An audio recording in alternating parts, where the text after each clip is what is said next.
Today I'm going to tell you about a boy who was nicknamed Ironhead, who grew into a man they nicknamed the Intimidator. Stick around and I'm going to tell you about a real NC legend, Dale Earnhardt.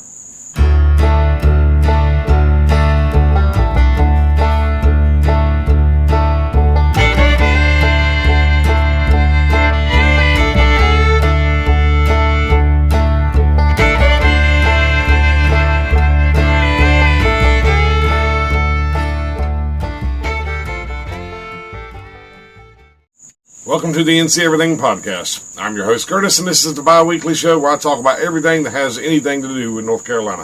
A few things before I get started. If this is your first time listening, thank you for joining me, and if you're a returning guest, thank you for joining me again. Also, if you want to skip some of the talk before we get to the main core of the episode, don't forget to check the description below. Right there at the top, there's a timestamp of when the actual content starts. And since we're talking about the links, don't forget to check the links for more NC Everything Podcast.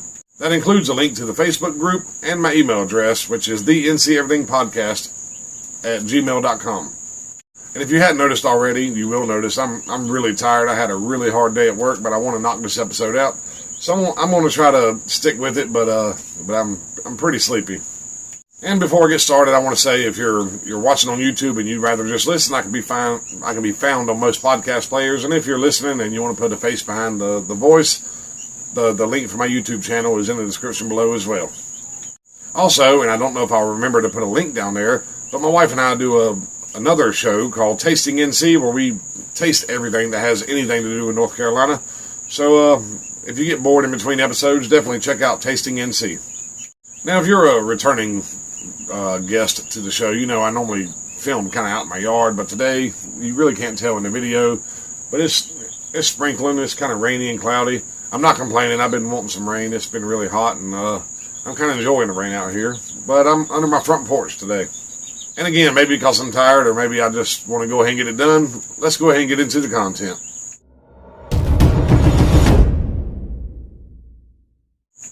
Like I said in the intro, we're going to be talking about Dale Earnhardt Sr., and this was a suggestion by Rip from Smithfield. Thank you, Rip, for suggesting it. So Dale Earnhardt Sr.'s story starts in 1951. Ralph Dale Earnhardt was born on April 29th, 1951 in Kannapolis, North Carolina. What I didn't know was that his dad, Ralph Earnhardt, he was also a race car driver. And, this may be, old news for a lot of people. If you listen to some of my other NASCAR episodes, I've never been a huge NASCAR fan. I used to cut it on the radio when I was kind of messing around in the shop a little bit, and occasionally I'd sit down and watch a little bit of the races. But I've never been a hardcore NASCAR fan. I used to like the first 10 laps and maybe last 20, and that was about it. But anyway, yes, his dad, Ralph Earnhardt, was a race car driver, and his nickname was Ironheart. And his dad started racing in 1949, and he ultimately won 350 NASCAR races in his career. So, of course, when Dale was just a kid, he kind of developed that love for cars too. When he was 16, in the 9th grade, he drops out of school and tries to get his own racing career off the ground. But he'd be 19 before he really started racing dirt tracks around North Carolina. And early on, Dale Earnhardt was known to be an aggressive driver, and since his dad's name was Ironheart, Dale got the name Ironhead. Well, finally, in May of 1975, Dale Earnhardt finally gets into NASCAR. He competed in the World 600 at the Charlotte Motor Speedway and finished 22nd. And today, that race, the World 600, is called the Coca-Cola 600. And 22nd place may not be great, but it caught the attention of a guy named Rod Osterland. This was 1979. Osterland, he was a racing sponsor out of California. And he started a racing team in 1977, so when he kind of started noticing Dale Earnhardt, his racing team wasn't but 2 years old. But almost immediately, when Osterland met Dale Earnhardt, he signed him to a full-time Winston Cup contract for the 1979 season. Coincidentally, that same year, Earnhardt got his first NASCAR win. He won the Southeastern 500 in Bristol, Tennessee. And by the end of that season, he had become the first driver to ever win $200,000 in his rookie year. And the fact that he had won $200,000 in his rookie year, which also gave him the Rookie of the Year award that year, it didn't make him calm down anymore. It made him drive that much more aggressively. So eventually his name was changed from Ironhead to the Intimidator. And that's what the world mostly knows him as. So if you're not a NASCAR fan, if you never watched Dale Earnhardt race, he was known to drive around a track and kind of bump and push other cars out of his way. And it happens on accident from time to time, but it wasn't no accident when Dale Earnhardt done it. He'd run right up on you and push you right out of his way. In 1980, Earnhardt won his first Winston Cup championship.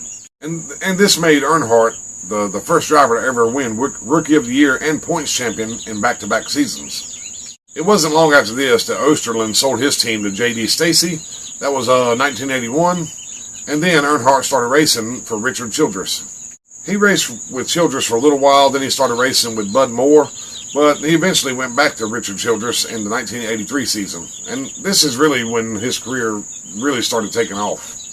In the 1985 season, he won 5 races and his second Winston Cup championship in 1986. In 87, he won 11 races and a third Winston Cup championship. Now, like I said, the Intimidator, he was known for really aggressive driving and pushing people out of his way. And it didn't go unnoticed, and it didn't go unscolded.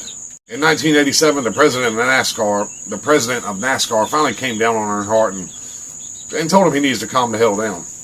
And this didn't go in one ear and out the other. Dale Earnhardt, he did try to build better relationships with the drivers and, play a little more nicer game out on the track. And then he turned around in 1990 and won his 4th Winston Cup championship. Then his 6th Winston Cup championship came in 1993. His 7th Winston Cup win would come in 1994, and this tied him with Richard Petty. And then he kind of died down for a couple years, but in 1996, and I thought this was pretty impressive, in 1996, he became the 3rd driver to ever start 500 consecutive Winston Cup races. So just to explain that a little better, when you're in the starting position, you're ahead of everybody. You've qualified and you've won the pole position. So he did this 500 consecutive times. That next year, in 1997, he broke $30 million in career earnings. And that doesn't seem like a lot today. Most athletes get $30 million for hardly anything. But at that time, 1997, that was the most earnings ever for a race car driver. Now I keep talking about Earnhardt winning over and over and over again. He won the Winston Cup Championship so many times. But there was one race up to this point that he had never won, and that was the Daytona 500. And he'd been down to Daytona. He'd raced it several times, but he hadn't quite won it yet. There was always something wrong with his car or something would get in the way, and that was the one race he hadn't quite won yet. Now, I'll say he had car trouble a lot. He did have a really bad crash down there in 1997. He bumped into the wall down there and then kind of brushed Jeff Gordon, and then he was rear-ended by Dale Jarrett. And this caused Earnhardt to go into a spinning roll. But before he could come to a stop, his car was hit by Ernie Irvin's car, and this kind of threw Dale Earnhardt off the track. Now, he actually survived that wreck without a scratch on him. And if you watch footage of the wreck, I really don't know how he survived. But surviving this wreck without a scratch just kind of built up his legend even more, But that next year, in 1998, he came back to Florida and won his first ever Daytona 500. But now let's jump ahead to 2001. Dale Earnhardt was yet again at the Daytona 500. He was following his son, Dale Earnhardt Jr., and his teammate, Michael Waltrip. Everything seemed to be going okay, but all of a sudden he brushed into Sterling Marlin's car and crashed head-on into the wall of the 4th turn at 180 miles an hour. And as soon as he hit the wall, he was hit pretty hard by Ken Schrader. Now, I don't know if it happened during the head-on collision or when Kenny Schrader hit him, but he had a basilar skull fracture, which pretty much means he had a break at the base of his skull. Unfortunately, Dale Earnhardt was killed almost instantly. And I remember, I don't know if it was the day he died, I don't think it was the day he died, but I was in high school, and I'm sure it was probably that following Monday. It was worse than like if the president had gotten killed. And yes, I'm from the South, and the majority of my high school are NASCAR fans. Everybody knows of Dale Earnhardt, even if you're not a NASCAR fan. And it was probably the most quiet day at my high school I'd ever seen. Everybody was in tears. Even the teachers, some of them were broken up. Some of them didn't even show up to school that day. I can only imagine the equivalent being when JFK was killed or when they discovered Elvis Presley dead. The family did have a celebration of life on February 22nd at Calvary Church in Charlotte, North Carolina. Dale Beaver, who was a motor racing outreach chaplain, he gave the eulogy. And the service was by invitation only, but it was broadcast live. And a few safety measures came after the death of Dale Earnhardt. Oh, well, probably several, but the ones I've got notes about was the Hans device. So after he died, all the NASCAR drivers were forced to wear the Hans device. And what this did was just stabilize your neck in the event of a crash. They also started installing softer walls. The walls would kind of absorb the energy in case a car ran into it. You know, it would limit how much a car would start busting up. And I hate to end this episode as abruptly as Dale Earnhardt's life ended, but we are at the end. Now, several of Dale Earnhardt's kids and grandkids, they also got into racing and kind of carried on the racing tradition. But that's all I have on Dale Earnhardt. I know this is going to be a shorter episode. He had a short life. You know, I didn't want to sit here and just rattle on and try to make a 30-minute episode when I really couldn't. And also, I'm pretty tired. I put this episode together a while back, so my fatigue has nothing to do with the length of the episode. But whether it's a long episode or short episode, I hope you enjoyed it. And like I said toward the beginning of the episode, Dale Earnhardt really is a North Carolina legend. I don't think you have to be a racing fan to appreciate what he accomplished in his short life. But anyway, don't forget to rate, review, and subscribe. Check out the links below. And don't forget to check out Tasting NC, where me and my wife try everything that has anything to do with North Carolina. Thank you again, Rip, for the suggestion. I know you suggested it a really long time ago.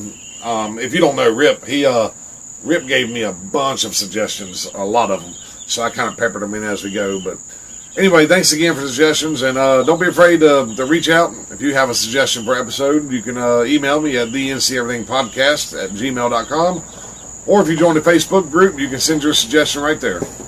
That's all I got for this episode, so I'll talk to you in a couple weeks.